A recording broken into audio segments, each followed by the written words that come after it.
Hello, everybody, all of my seizure problem childs. If you're new, welcome. I'm so glad that you decided to tune in. And if you've seen my videos previous, thank you so much for coming back.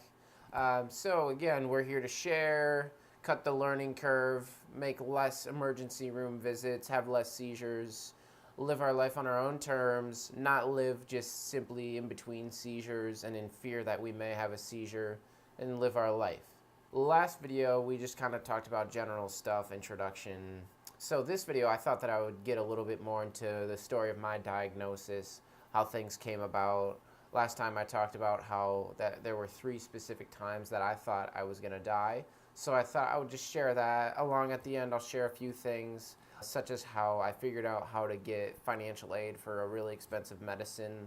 The one that I got that financial scholarship for specifically is called VimPat. That's been working really well for me, so I'll get into that later in the video. My first seizure ever, 2007. I was in 7th grade. I was about 12 years old, 11 years old, somewhere in that range. I drank a full throttle energy drink. You know those guys, they're so big, those really big energy drinks. I drank one real quick, probably in the span of maybe 10 minutes. Thought it was really good. I did not know of all the harmful chemicals that were in there.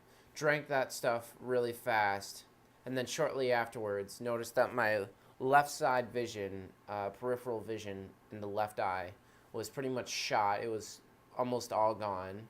I was feeling kind of woozy. My left arm, especially in the fingers, all the way up to about the head of my humerus, was numb, and I could barely pick up anything. It was very uncoordinated, weak, numb, tingling, didn't know what was going on. And so, because I had drank that monstrous energy drink, we just kind of thought, oh, this must be an allergic reaction. So we'll have to stay off the energy drinks from now on. But as time went on and I became a sophomore in high school, I was sitting in study hall. I look over at my friend and I smile, and the left side of my face is drooping. I hold up my arm and it's just flaccid. I can barely move it. It was numb, much like the time earlier back in 7th grade. And I smile at him because I just thought it was kind of funny. And I said, hey pal, touch my arm. He touches it. I can't feel a thing. So I go to my biology teacher just down the hall and I ask her what's going on, seeing if she can tell me anything. And she says she doesn't know. She sends me to the school nurse. The school nurse sends me to the hospital, and then I get an MRI or a brain scan of sorts. They look at it, and then the doctor, whoever it was that did the brain scan, he comes back to me and says, well, Brandon, we don't know what this is. It's really large. It might be a tumor, but we don't know what it is, so we're going to have to send you to the university hospitals. And right there, that was the first time I ever had that internal dialogue where I swore I was going to die. I had that conversation with myself in my head thinking, well, Brandon, you gave it a good run. You know, one of those things, like, what can you do? This is the end of the road. Then I got shipped over via ambulance to the university hospitals. All the while, I'm trying to text my friends, but can barely do it because my left hand is numb. I can't move my finger. So I'm thinking on my way over there, well, this is it. I'm going to go over there and likely won't make it out of this one. And so I get there, and the neurologist who was there at the time, scanned my brain, and they told me that it was AVM, arterial venous malformation. They had to put me on a medicine, Keppra, of course. That was the first one. Again, everybody knows that one. It's pretty universal. I was there for a week. They put me on that medicine initially, and then as time went on, we started kind of learning what the proper dose was that I was going to have to take. And so from there on, things were kind of, things were tolerable. That was 2011, and then on to 2016, which I'll get into in just a second. So from 2011 to 2016, I was only having simple partial seizures. Again, simple partial, that's when a specific area on your body, whether that be the arm, the leg, perhaps both, that's when it goes numb. You're still conscious. It goes numb, you lose coordination, you lose strength. And so that's mainly what I was dealing with from 2011 on to 2016, was just simple partial seizures. I would have one, I get really tired, have a headache. I would take one of my emergency medicines, and it would go away, usually only taking a day, maybe a day and a half, or 2 days possibly, and then I'd be able to jump back into the world. Moving on, 2016, that was when I had my worst simple partial seizure ever. This is where we get into some of the stuff that involves what causes seizures. I was studying abroad in Spain for college, and we actually took a trip to Amsterdam, myself and some buddies. What do you do in Amsterdam? I'm sure a lot of you can take a pretty educated guess. Whatever it is you're thinking of, yep, that's what happened. Lots of cannabis, pretty much the whole weekend. And I'm a little bummed actually. I didn't get to really enjoy the Amsterdam culture, like the bikes and whatever. Some of you are familiar with Amsterdam. And so I came back. About 2 days later, I had a really bad simple partial seizure. I couldn't get out of bed, of course was numb. And actually I was numb throughout my arm and throughout my left leg. Again, my malformation is on the right side of my brain, so the left side of my body is affected. And then I ended up getting sent over to a big hospital in Madrid, Spain. And I was there for about a week. They ran the usual tests, the brain scan, did a bunch of stuff. That was actually about one of the last of my simple partial seizures. Because then, moving on to kind of the next phase that I touched on earlier, the world of convulsion seizures, that happened in November 5th of 2017. I took a caffeine pill somewhere early in the day before doing some homework, doing my studies for college, and then I was just hanging out with a friend, and then out of nowhere, my arm started, in a rhythmic circular fashion, started shaking. My vision also jutting to the left, and then eventually I fell to the ground. The seizure amped up, and then I looked kind of like a fish out of water, the way that my arm started shaking and really convulsing. While this was happening, this was the second time I had the internal dialogue. Okay, well, Brandon, you tried your best. You lived a good life. You did what you could. You worked hard. This might be it for you. And so again, that is the second time when I thought to myself, this is it. And also, I'll add, while having that seizure, I was really thinking to myself, oh boy, what else? I kind of hope I don't survive this one, because what's going to happen if I survive? Am I gonna become incapacitated for the rest of my life? Am I gonna be stuck in a wheelchair? Am I gonna have to relearn how to read and write? Am I gonna forget who I am, who my family members are? I actually have I have a family member who's mentally challenged, and so I'm thinking in my head, am I gonna end up like him? And what's gonna happen? And so that was just easily the scariest moment in my life, because I did not know that I could have a seizure like that. I thought I could only have simple partial seizures. And so with this one, I went numb immediately. Immediately could not feel a thing. And the whole time while I was doing this, I was trying to pull my arm back and stop it, but there's no stopping it. At least there was no stopping it there, and thus far I have not been able to stop it and bring my arm back. It's such a violent way that it goes down when you start shaking. And the thing with my seizure disorder is I am conscious throughout the whole thing, whereas people with just epilepsy, who just have epilepsy, oftentimes, and if you have epilepsy and you're watching this, you know your condition. People with epilepsy, usually they go unconscious and then they shake, they wake up, and they're postictal, meaning they're not sure about their surroundings, they're kind of unaware for a little bit, and that's not my case at all. I'm conscious, I'm trying to stop the seizure, I'm trying to pull my arm back, and there's simply no stopping it. And so with this seizure, as I elaborate kind of on the way things kind of went down, I fell down to the ground after my arm shaking. Things eventually amplified. I'm, again, fish out of water. My left leg starts joining in. It's painful as all hell. Headache through the roof. arm and leg shaking like crazy. And then that lasts for about maybe 2 minutes. And then thankfully my friend who was with me, I was able to, with my right arm, tell him and utter the words to him, pills under tongue. These are my emergency medication. And I'll talk about that more later, maybe in another video.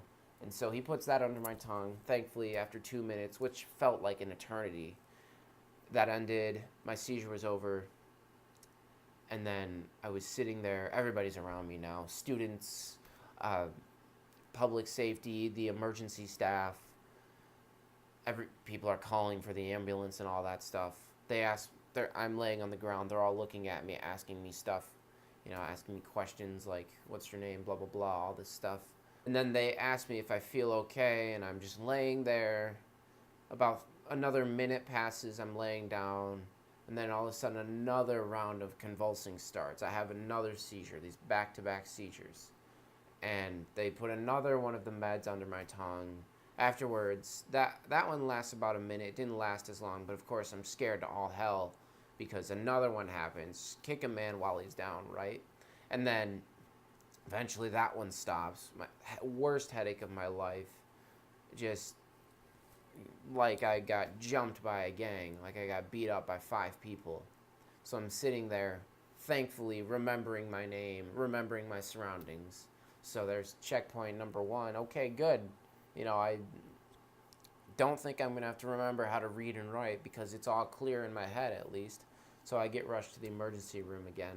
So that's the second time I could have sworn I was going to die. Moving on to the third one.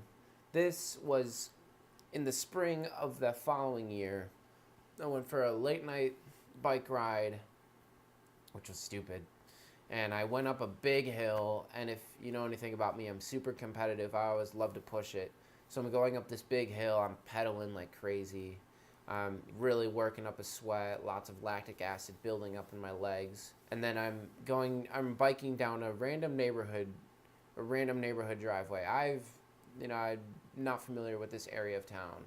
And so I'm riding my bike, and it's dark. I don't know where I am. I sort of do. And then all of a sudden, I feel kind of an aura, and I look to the left, and then I start thinking, oh, it's just a panic attack, because in that time period, I was having panic attacks kind of very much due to the seizures that I'd been having. And so then I think, oh, it's just a panic attack, we're fine. But then I keep going to the left, and then I'm thinking, oh boy, it's a seizure. Okay, this is great. I don't know where I am. I don't know any of these houses. Don't know anybody that lives here. Looks like I'm having a seizure. And so then I had a split second to take a quick, in the peripherals, of my right eye, remember, and I noticed that in the house closest to me, where the front door is and where there's a light. So I had to kind of steer the bike towards that way so that when I inevitably do fall, at least I fall closest to where people can hear me. And so I fall kind of next to their basketball hoop by their front door, and I'm laying there, and now I'm convulsing. The seizure's gotten worse, and I'm screaming. I'm just screaming for help. No, it's dead quiet. Nobody's out and about, of course. So it was about 11 p.m. at night, and now I'm 30 seconds into my seizure, screaming for help. Nobody's coming, and I'm thinking nobody's gonna come. And when you have seizures like this, it feels like you never know when it's gonna stop. You feel like it's gonna go on forever. You're scared to death. Nobody's coming, and I'm thinking, okay, well, if I'm ever gonna die from a seizure, or there's gonna be a time when I die, this is the one. There's nobody here. I just crashed on my bike, and my foot's kind of wedged into my bike. This is it. If it wasn't those previous 2 times, this is the one. And so there you have it. Those are the 3 times that I could have sworn I was going to die due to seizure-related incidents.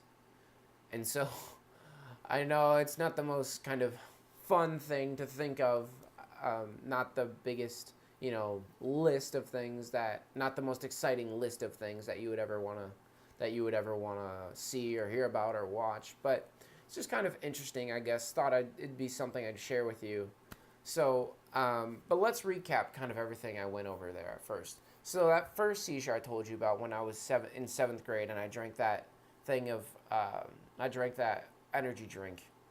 The lesson to be learned there was caffeine, a huge amount of caffeine, and then of course not to mention all the other harmful chemicals that are in energy drinks, such as, you've got your taurine, guarana, all that, all the sugar, all that stuff. All that stuff's bad for you. And then moving on to the next one, sophomore year of high school, when I had my seizure, I think that really is just because my brain had gotten big enough, my malformation had gotten big enough to the point where I just need meds to keep my symptoms from acting up. I think so. That's kind of what from that one. I guess the lesson to be learned is find out if you don't have a seizure disorder, at least to your knowledge. Find out. It can't hurt.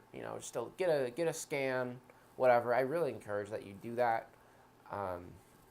It may sound silly, but figuring it out sooner than later certainly beats the alternative. And so then the next thing, when I was in Amsterdam, remember the whole cannabis marijuana thing, that you really just got to figure out how your body works, how your brain reacts to things. So I learned that marijuana is not good for me, and that I'm gonna have to stay away from that.